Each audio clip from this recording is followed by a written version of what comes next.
And in fact, Nintendo's legal page right now, if you go to their website, has this language that I looked. It's been up there for 16 years now about how the distribution of emulation it's going to ruin the industry. It's like the worst thing that's ever happened. I'm paraphrasing because I can't look behind myself without.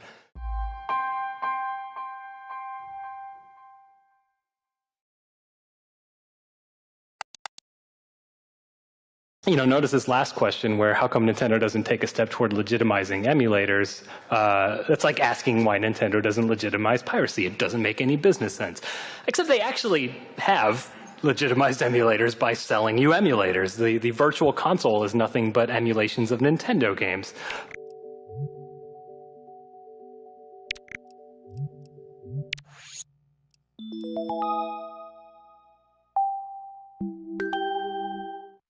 And in fact, if you were to download Super Mario Brothers on the Wii Virtual Console, so on the left there is a ROM that I downloaded from a ROM site of Super Mario Brothers. The same file has been there since. It's got a timestamp on it of like 1996.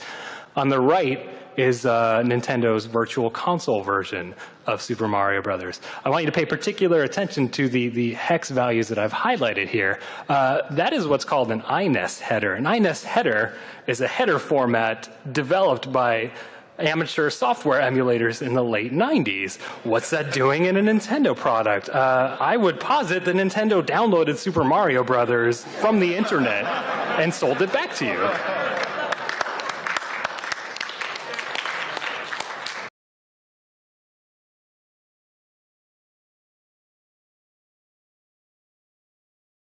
I think the industry and even our consumers have a really basic misconception of what emulation is. What emulation is, and I'm simplifying it a bit, emulation is software that makes a computer act like a different computer. That's it. It's a tool, and it's a great one for many uses.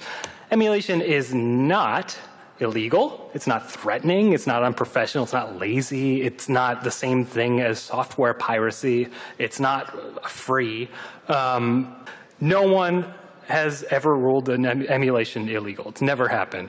But regardless of that truth, it was actually cheaper for us to come up with a method to circumvent what was technically emulation than it was to hire a lawyer to prove this to our clients. So that's what we did with Mega Man Legacy Collection. We came up with a workaround. It works really great. The result is that we can now run original NES games exactly as they would run in an emulator, but without actually emulating the CPU on the user end. It's a lot of extra work for the exact same goal. It's kind of a waste of time, if you ask me, but it got us a project.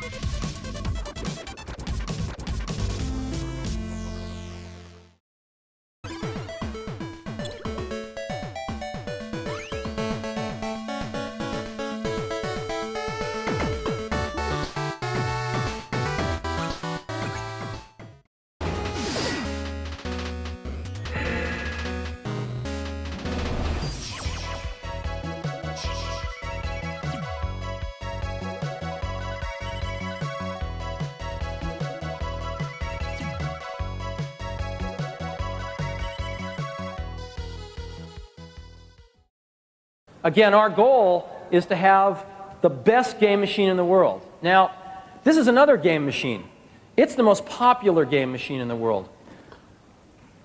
Wouldn't it be great if we could play some of those titles too? Well, at Macworld today, Connectix is introducing the Virtual Game Station. It is software.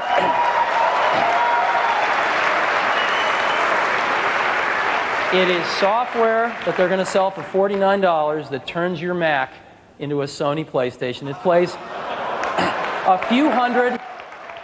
It plays a few hundred of the Sony PlayStation games today, and I'd like to. But, all of a sudden, people could download console games that were on the store shelves at that moment and pirate them for free.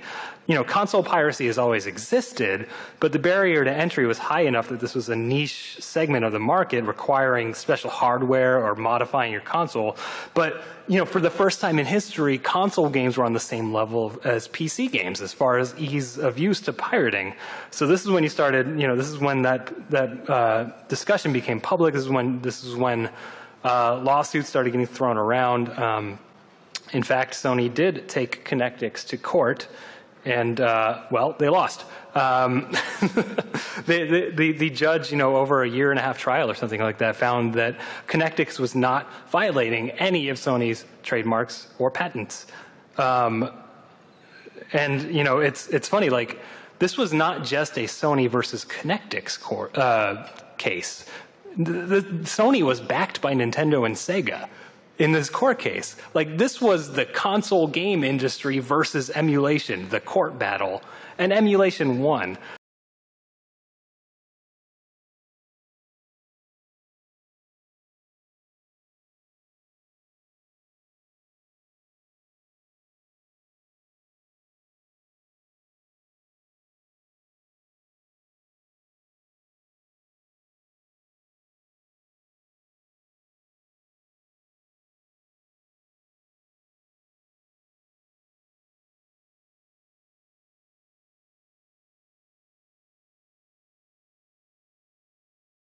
Sony tried again with an emulator called Bleem. I don't know if anyone remembers Bleem. That got thrown out too. So the 2 times that I'm aware of that an emulator's ever been challenged in court, it was found to be fine. So if you were a software publisher that owned games that were originally published on vintage Nintendo hardware, this is the best thing that could have happened to you. All of a sudden, the doors were open. You could start republishing your content wherever you want. You're no longer locked into Nintendo's ecosystem. And yet, this is a list, this isn't entirely scientific, it's just a quick Wikipedia scrape, but these are third-party games available on Nintendo's Virtual Console right now for the Wii U and the 3DS. These are games not published by Nintendo that you can buy emulated versions of on Nintendo platforms. There's 156 of them. The next slide is going to highlight which ones of these you can buy on platforms that aren't owned by Nintendo. Oh, that's interesting. Huh. Those look familiar. There's absolutely no reason for this. This is lost revenue. There are 150 classic games here that we know have had all their rights cleared for redistribution because they're for sale right now. All of these can be in print everywhere forever for a pretty low upfront investment, and emulation is the key to that. Emulation is, I'm just going to read the slide. Emulation is the cheapest, safest, and best way to republish an older video game on modern hardware. Thank you. There are pros and cons. It's cheaper and safer than porting. There's no source code required, like traditional porting requires. Emulation, for the most part, is portable and cross-platform. The development work that you do to emulate a game is directly applicable to getting other games to work. And the games play just as they did back in the day, exactly as they did.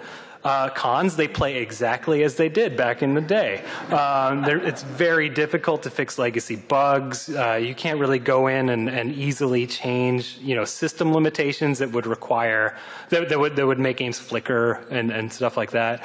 It's even harder to add new features than it is to fix bugs. And, you can't really easily add new levels unless you're going in and directly hacking the binary, which people do, but, we don't have time for that. And potentially, there's a higher CPU requirement than a direct port would require, but for vintage consoles, it doesn't really matter so much. But yet we continue porting, and I would argue that porting by its nature will always be a derivative work. That is not the original work. That is a remake. You cannot port a game without sacrificing something that was in the original. There will be new bugs. There will be inconsistencies. There will be flaws. And while it's sometimes the only valid option, porting a game from source and expecting 100% faithful reproduction of the original is both a pipe dream and a financial black hole. As nice as extra features are to have, a ported game is not the original game, it's a remake. While remakes can be great complementary pieces to the original work, that original work should also be available. I reject the notion that a classic video games needs a new coat of paint in order to be valid. I think, and this might be a controversial opinion here at the Game Developers Conference, but I think video games are an undeniable part of our history and cultural makeup, and they should be preserved exactly as they were, blemishes and all.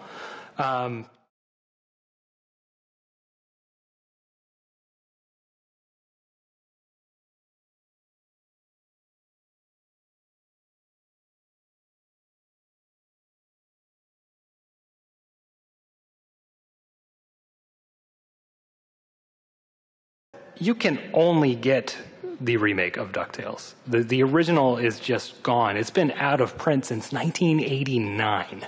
This is a re-release of the first Zelda game from Nintendo. Nintendo changed the script at the beginning, and yeah, that's a much better script. It's much better translated. That's probably what they originally meant.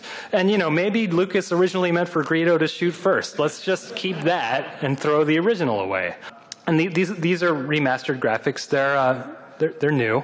And this is the original that's in there. You can switch back and forth, kind of like that, but in a better effect, whenever you want in the game. And this is cool, except that ain't even the original Monkey Island. The original was a 16-color EGA version, and that version is unavailable anywhere. That is the version directed by the game's director, Ron Gilbert, the only one. That is the version with the art by Mark Ferrari that was drawn over for that other version. Like, that's the real Monkey Island, and we can't play that. And, so even when they try, if you can screw it up. And the only legal way they can do it is to go on eBay and do this. It's to get, a vintage NES console that spits out the 240p signal that most of your damn TVs don't even support anymore, and to get this, collector's item cartridge. That's the only legal way to play DuckTales, and that's weird to me.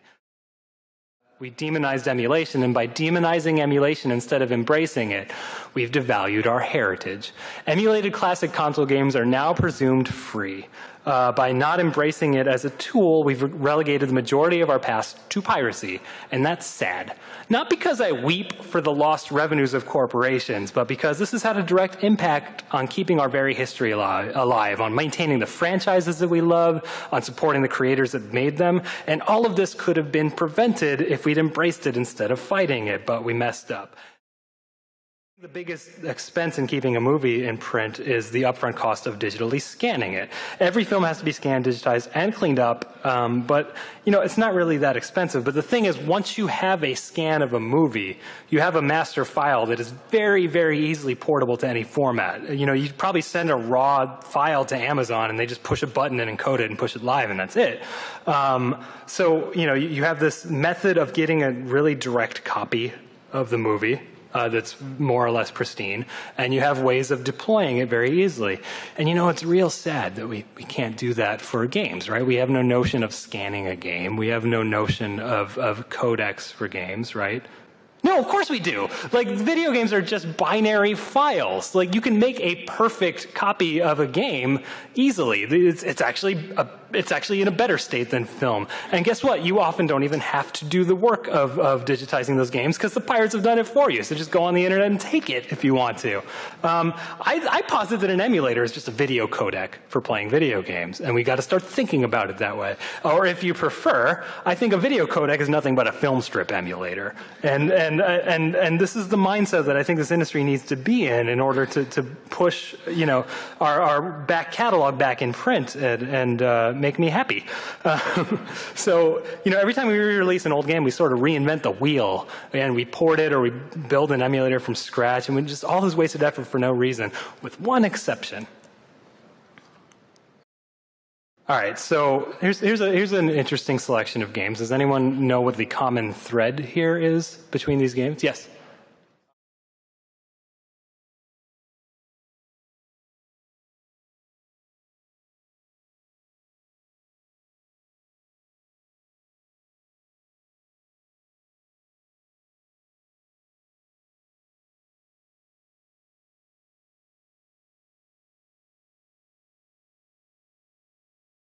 If only there was a DOS box for everything else, right?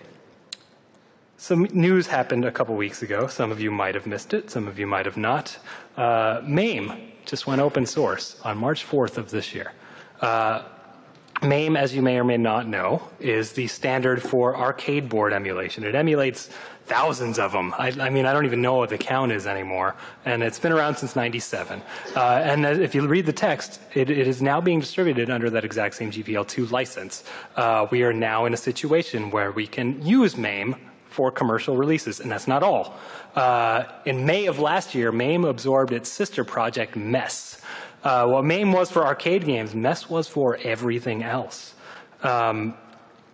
This is a list that's going to load any second here, I promise, of drivers that are in MESS right now. MESS is basically like every console and computer ever. Look, there's 2,176 of them. Like between MAME and MESS, basically everything's covered in some form. Now, I'm not saying MAME and MESS are perfect. There's a lot of inconsistencies. The emulation usually isn't the top notch for consoles in their MESS/MAME equivalent, but it's open source.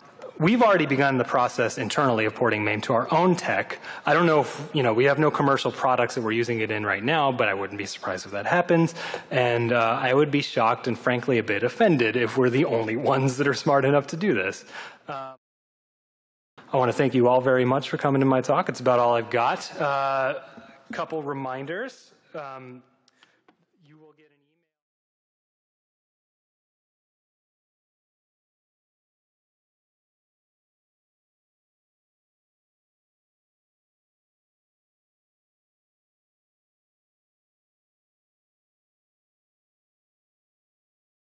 according to the Film Foundation, over half the films made before 1950 are gone, and about 80% of the ones before 1929. And I don't mean you can't buy these on DVD. I mean they're gone. They don't exist anymore, and that terrified me. So I started wondering: is anyone doing this for games? Is anyone making sure that video games aren't doing the same stupid shit that film did to make their heritage disappear? And I mean, yeah, there were people doing this. We didn't call them archivists. We didn't call them digital archaeologists or anything. That belongs in a museum. We called them software pirates, is what we called them. And we still do, it turns out.